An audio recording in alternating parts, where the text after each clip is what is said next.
Weather update today. Uttar Pradesh में तेज आंधी के साथ होगी भारी बरसात, इन जिलों के लोग रहें सावधान। आपको बता दें, देश के कई हिस्सों में बारिश की संभावना के बीच अब उत्तर प्रदेश में भी बारिश को लेकर अलर्ट जारी कर दिया गया है। मौसम विज्ञान विभाग के अनुसार उत्तर प्रदेश में 10 अगस्त तक लगातार बारिश होने की संभावना है। वहीं मौसम विज्ञान विभाग के अनुसार पश्चिमी विक्षोभ के प्रभाव व मध्य प्रदेश के उत्तरी पश्चिमी आसपास के इलाकों में कम दबाव का क्षेत्रफल बना हुआ है, जिसके प्रभाव के कारण उत्तर प्रदेश के आइसोलेटेड स्थानों पर 8 से 10 अगस्त तक भारी बारिश होने की संभावना है। ये बारिश उत्तर प्रदेश के पूर्वी और पश्चिमी इलाकों के नम स्थानों पर अधिक होने की संभावना है। जी हाँ दोस्तों, अगले 24 घंटों में सक्रिय होगा मानसून, इन जिलों में बारिश की संभावना। आपको बता दें, उत्तर प्रदेश के लोगों के लिए राहत भरी खबर है। अगले 24 घंटों के बाद आपको उमस भरी गर्मी से थोड़ी राहत मिल सकती है। मौसम विभाग ने 19 जिलों में बारिश के आसार जताए हैं। वहीं बंगाली की खाड़ी में हवा के बढ़ते दबाव में कमी आने के बाद बीते 3 दिनों से प्रदेश में कुछ खास बारिश नहीं हो सकी है। वहीं कई जिलों में हल्की बारिश होने के बाद लोगों को गर्मी और उमस का सामना करना पड़ रहा है। आपको बता दें, अभी 24 घंटों तक ऐसी स्थिति बनी रहेगी, उसके बाद बारिश होगी। बारिश के बाद लोगों को गर्मी से राहत मिलेगी। जी हाँ दोस्तों, अगस्त में लगातार बढ़ रहे हैं कोरोना के नए केस। कल के मुकाबले 4% बढ़ोतरी के साथ आए करीब 45,000 मामले। आपको बता दें, भारत में कोरोना संक्रमण की दूसरी लहर का कहर अभी थमा नहीं है। अगस्त में कोरोना के नए केस लगातार बढ़ रहे हैं। शुक्रवार सुबह स्वास्थ्य मंत्रालय की ओर से जारी आंकड़ों के अनुसार पिछले 24 घंटों में 44,643 नए कोरोना केस आए हैं और 464 संक्रमितों की जान चली गई है। जी हाँ दोस्तों, मोदी सरकार के बाद इन राज्यों ने भी दिया कर्मचारियों को तोहफा, सैलरी में बम्पर बढ़ोतरी। आपको बता दें, मोदी सरकार ने हाल ही में अपने लाखों कर्मचारियों और पेंशन भोगियों को बड़ा तोहफा दिया है। सरकार ने केंद्रीय कर्मचारियों को बड़ा तोहफा देते हुए महंगाई भत्ते में बढ़ोतरी किया है। वहीं सरकार ने कर्मचारियों को महंगाई भत्ते को बढ़ाकर 28% कर दिया है। आपको बता दें, कोरोना संकट और लॉकडाउन के कारण कर्मचारियों के महंगाई भत्ते को 1.5 साल के लिए रोक दिया गया था। अब सरकार ने फ्रीज किए गए महंगाई भत्ते पर से रोक हटा दी है। वहीं केंद्र सरकार के फैसले के बाद कई राज्यों ने अपने कर्मचारियों को तोहफा दे दिया है। जी हाँ दोस्तों,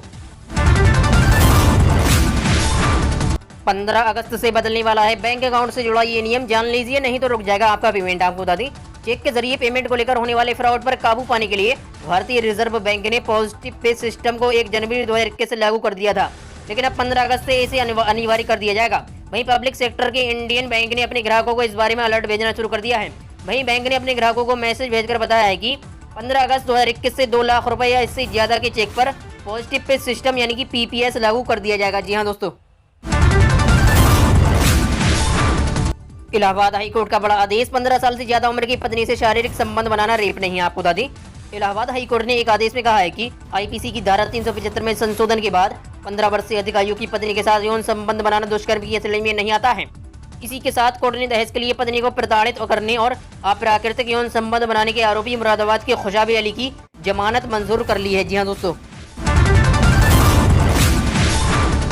दिल्ली से टोक्यो गया फोन तो रोने लगी हॉकी टीम की कई खिलाड़ी, पीएम मोदी ने बताया ढांढस। आपको बता दें, टोक्यो ओलंपिक में कांस्य पदक से चूकने वाली भारतीय महिला हॉकी टीम से प्रधानमंत्री नरेंद्र मोदी ने शुक्रवार को बात की। इस दौरान कई खिलाड़ी रोने लगी। हालांकि पीएम ने सभी को ढांढस बंधाया। बता दें कि अप्रत्याशित खेल के दम पर सेमीफाइनल तक पहुंची भारतीय महिला हॉकी टीम ने कांस्य पदक प्ले ऑफ मुकाबले में शुक्रवार को ब्रिटेन से हार गई। वहीं प्रधानमंत्री ने बातचीत के दौरान कहा, आप सब लोग बहुत बढ़िया खेले हैं, इतना पसीना बहाया, 5-6 साल से खूब मेहनत की। आपका पसीना पदक नहीं ला सका, लेकिन आपका पसीना देश की करोड़ों बेटियों की प्रेरणा बन गया है। जी हाँ दोस्तों,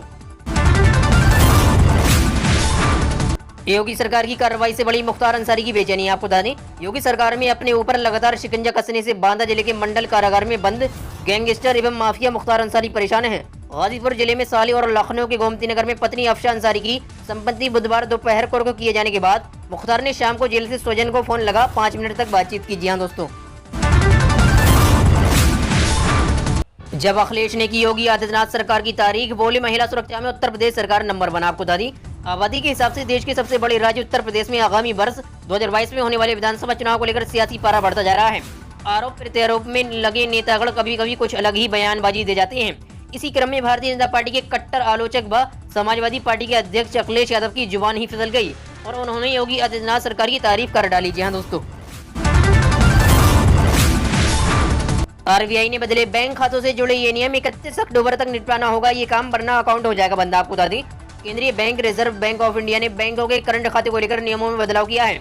आरबीआई ने अब इसकी समय सीमा बढ़ाकर 31 अक्टूबर 2021 तक कर दी है। बैंकों को अब 31 अक्टूबर तक करंट अकाउंट से जुड़े निर्देशों का पालन कर इसे पूरा करना होगा। आपको बता दें, वरना खाता धारकों की मुश्किलें बढ़ेंगी। आरबीआई ने डेडलाइन की तारीख बढ़ाते हुए कहा कि अब बैंकों के लिए अपने करंट अकाउंट के नए नियमों को लागू करने के लिए 31 अक्टूबर तक का वक्त दिया गया है। जी हाँ दोस्तों, अमेरिका के दर्जनों मेडल पर भारी हॉकी का एक मेडल। आपको बता दें, भारतीय हॉकी के 78 वर्षीय दिग्गज हरविंदर सिंह दिल्ली के मिंटो रोड स्थित उस रेलवे कॉलोनी में रहते हैं जहां उन्हें घर बैठे पटरी पर चलती रेल की आवाज साफ सुनाई देती है, पर उन्हें तो इंतजार भारतीय हॉकी के पटरी पर लौटने का था। वहीं मनप्रीत की टीम ने वो हसरत पूरी कर दी है। आपको बता दें, ये वो हरविंदर सिंह है जो 1964 टोक्यो ओलंपिक की स्वर्ण पदक विजेता टीम के सेंटर फॉरवर्ड रहे हैं। कहते हैं टोक्यो हमारे लिए शुभ स्थली है और 57 साल पहले यही पाकिस्तान को हराकर स्वर्ण जीता था। जी हाँ दोस्तों, पीएम मोदी से वाराणसी की बादामी देवी बोली, हमको मिल रहा है सरकार की हर योजना का लाभ। आपको बता दें, प्रधानमंत्री नरेंद्र मोदी ने शुक्रवार को देश तथा उत्तर प्रदेश के प्रधानमंत्री गरीब कल्याण अन्न योजना के लाभार्थियों से संवाद किया। इस दौरान उन्होंने 5 जिलों के एक लाभार्थी से योजना के बारे में पूछा और उनके घर से सभी लोगों के स्वास्थ्य के बारे में जानकारी प्राप्त की। जी हाँ दोस्तों, 34,000 की आबादी वाली देश का करिश्मा टोक्यो ओलंपिक में 5 खिलाड़ी भेजे और 3 मेडल जीते। आपको बता दें, सैन मरीनो नाम का ये देश इटली के बीच में एक पहाड़ी के आसपास बसा हुआ है। इस देश का क्षेत्रफल केवल 61 वर्ग किलोमीटर का है। वहीं टोक्यो ओलंपिक खेलों में दुनिया भर के देश हिस्सा ले रहे हैं। इनमें आबादी के लिहाज से सबसे बड़े देश जैसे चीन और भारत, तो क्षेत्रफल के हिसाब से सबसे बड़े देश जैसे रूस और कनाडा के खिलाड़ी शामिल हैं। इन्हीं में से एक देश सैन मरीनो, ये देश टोक्यो ओलंपिक 2020 में 3 मेडल जीत चुका है। इनमें 1 सिल्वर और 2 ब्रॉन्ज मेडल हैं। जी हाँ दोस्तों, सरकार का किसी इंटरनेट मीडिया प्लेटफॉर्म पर रोक का इरादा नहीं, केंद्रीय मंत्री ने राज्यसभा में जानकारी दी। आपको बता दें, सरकार का किसी इंटरनेट मीडिया प्लेटफॉर्म को रोकने या ब्लॉक करने का फिलहाल कोई इरादा नहीं है। हालांकि कुछ यूजर इंटरनेट मीडिया का इस्तेमाल देश में घृणा का माहौल बनाने के लिए कर रहे हैं, लेकिन ना कोई इंटरनेट मीडिया प्लेटफॉर्म और न ही कोई अन्य माध्यम देश के लोकतंत्र को नुकसान पहुंच सकता है। ये जानकारी केंद्रीय इलेक्ट्रॉनिक्स और IT राज्य मंत्री राजीव चंद्रशेखर ने राज्यसभा में लिखित उत्तर में दी है। जी हाँ दोस्तों, भारत और चीन के बीच हुई सैन्य वार्ता। विदेश मंत्रालय ने कहा सैनिकों को पीछे हटाने के मुद्दे पर विचार होगा। आपको बता दें, पूर्वी लद्दाख में गतिरोध पर भारत और चीन बीच 12वें दौर की सैन्य वार्ता शुक्रवार को हुई। विदेश मंत्रालय ने कहा कि दोनों देशों के बीच हाल ही में हुई सैन्य वार्ता रचनात्मक थी। दोनों पक्षों ने शेष मुद्दों को तेज गति से समाधान निकालने के लिए सहमति जताई।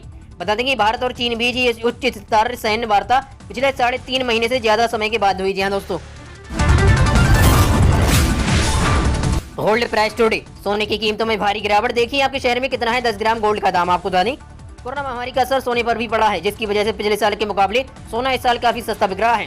एक समय में लगभग 10,000 रुपए की गिरावट दर्ज की गई थी। वहीं जानकारों की माने तो इस वक्त सोना खरीदने या फिर इसमें निवेश करने का सबसे अच्छा मौका है।